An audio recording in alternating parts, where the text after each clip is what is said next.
ભાવનગરમાં પ્રધાનમંત્રી આવાસની દુર્દશા સામે આવી। 2 વર્ષ પહેલા લોકાર્પણ કરાયેલા આવાસમાં ગાબડા પડી ગયા છે। ફ્લેટના પહેલા માળે સ્લેબમાં ગાબડું પડ્યું હતું અને આવાસ યોજનાની નબળી કામગીરીથી રહીશોમાં રોષ જોવા મળ્યો છે। તો થોડા દિવસો પહેલા લોકોએ તંત્રને રજૂઆત કરી હતી અને સુભાષનગર મોકળાજી પાર્ક પાસે આવાસ યોજનામાં સ્લેબ નીચે તૂટી પડ્યા હોય તેવા દ્રશ્યો કેમેરામાં કેદ થયા છે। તો જીવના જોખમે આ આવાસ યોજનામાં લોકો રહી રહ્યા છે। થોડા દિવસો પહેલા જ તંત્રને રજૂઆત પણ કરી છે, તે છતાં પણ હજુ સુધી કોઈ કામગીરી નથી કરવામાં આવી। સુભાષનગર મોકળાજી પાર્ક, જ્યાં આવાસ યોજનાના અમે આપને આ દ્રશ્યો બતાવી રહ્યા છીએ, તો ભાવનગરમાં પ્રધાનમંત્રી આવાસની આ પ્રકારની દુર્દશા સામે આવી છે। છતનો સ્લેબ નીચે તૂટી પડ્યો છે। 2 વર્ષ પહેલા આ આવાસ યોજનાનું લોકાર્પણ કરવામાં આવ્યું હતું અને અત્યારે પરિસ્થિતિ શું છે એ તમે ટીવી સ્ક્રીન ઉપર જ જોઈ શકો છો કે ઉપરનો છતનો જે સ્લેબ છે એ આખો સ્લેબ નીચે એ ધરાશાયી થયો છે। આવાસ યોજનાની આ નબળી કામગીરીથી રહીશોમાં રોષ જોવા મળ્યો છે। એવું નથી કે તંત્રને રજૂઆત ન કરી હોય, વારે ઘડીએ તંત્રને રજૂઆત કરી છે, તે છતાં પણ કોઈ પણ જાતની કામગીરી નથી કરાઈ રહી।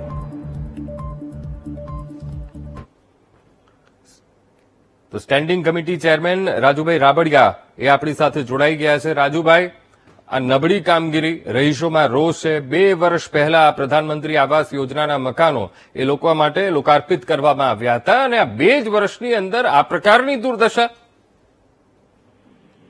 રાજુભાઈ, હાજી બોલો। લોકાર્પણને 2 વર્ષ પહેલા લોકાર્પણ કરવામાં આવ્યા છે આ સુભાષનગર મોખરાજી પાર્ક પાસે જે આવાસ યોજના છે। ઉપર છતના સ્લેબ નીચે ધરાશાયી થઈ ગયા છે। લોકોએ રજૂઆતો પણ કરી છે, શા માટે એમની રજૂઆતોને નથી સાંભળવામાં આવતી? કોઈ રાહ જોઈ રહ્યા છો કે કોઈ મોટી દુર્ઘટના બને? લોકોની રજૂઆત અમારા સુધી પહોંચી નથી, પણ જે ઘટના બની છે મારા ધ્યાનમાં આવી છે।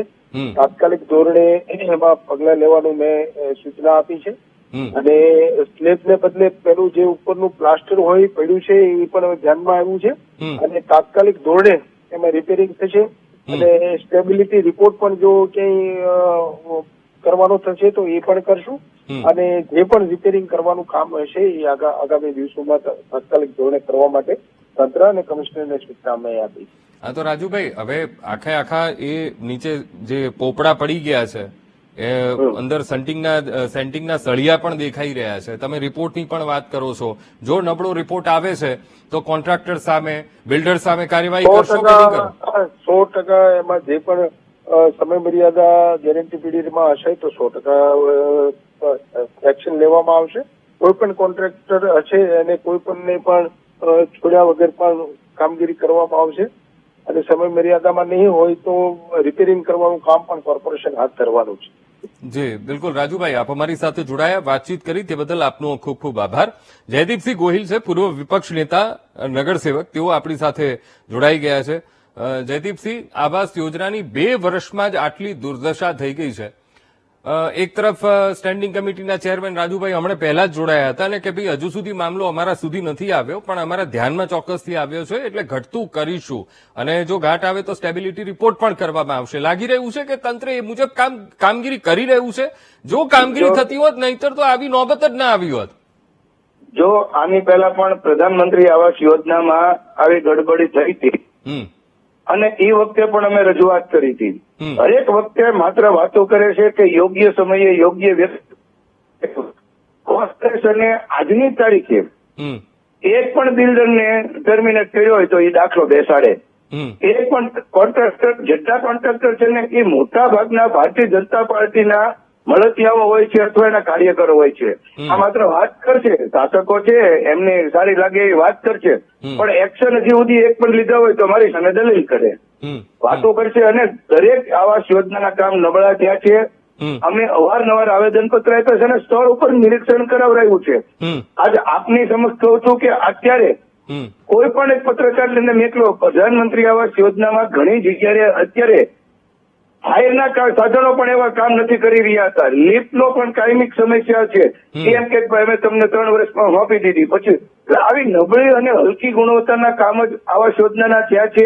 એ ઉત્તમ નમૂનો છે અને ભ્રષ્ટાચારના ગાબડા પડ્યા હોય ને એવું અમે ચોક્કસ કહી રહ્યા છીએ। જી બિલકુલ, જયદીપસિંહ, આપ અમારી સાથે જોડાયા, વાતચીત કરી તે બદલ આપનો ખૂબ ખૂબ આભાર। આપણી સાથે ત્યાં એ આવાસ યોજનામાં જે રહી રહ્યા છે પારુલબેન ત્રિવેદી સ્થાનિક એ આપણી સાથે ફોનલાઈન પર જોડાઈ ગયા છે. પારુલબેન, કેવી પરિસ્થિતિ છે?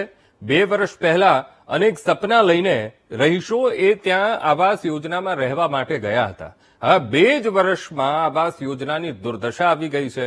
સ્લેબ તૂટી રહ્યા છે, પોપડા પડી રહ્યા છે, લિફ્ટની પણ તકલીફ છે, ઘણી બધી તકલીફો. રજૂઆતો થઈ છે તો સામેથી કોઈ જવાબો મળે છે કે નથી મળતા? જી, અમે 2 દિવસ પહેલા જ રજૂઆત કરવા ગયા હતા કે બાંધકામ ખૂબ નબળું છે, ભ્રષ્ટાચારની અમને દુર્ગંધ આવી રહી છે, કે ભ્રષ્ટાચાર મોટા પ્રમાણમાં થયો છે. અવારનવાર કાગળો લખવા છતાં અમને એક પણ જવાબ મળ્યો નથી. એજન્ટ કૃણાલી ફાસ્ટરે લીધેલું, એને પેટામાં વ્રત એજન્સીને આપ્યું. ત્યાંના માણસો એમ કે છે કે 2 વર્ષથી અમારે કઈ કરવાનું ન હોય, કોઈ જવાબ દેતું નથી. આખરે અમે 2 દિવસ પહેલા માન્ય કમિશનર સાહેબ ને મળવા ગયા હતા. કમિશનર સાહેબ ને અમારી રજૂઆત કરી છે.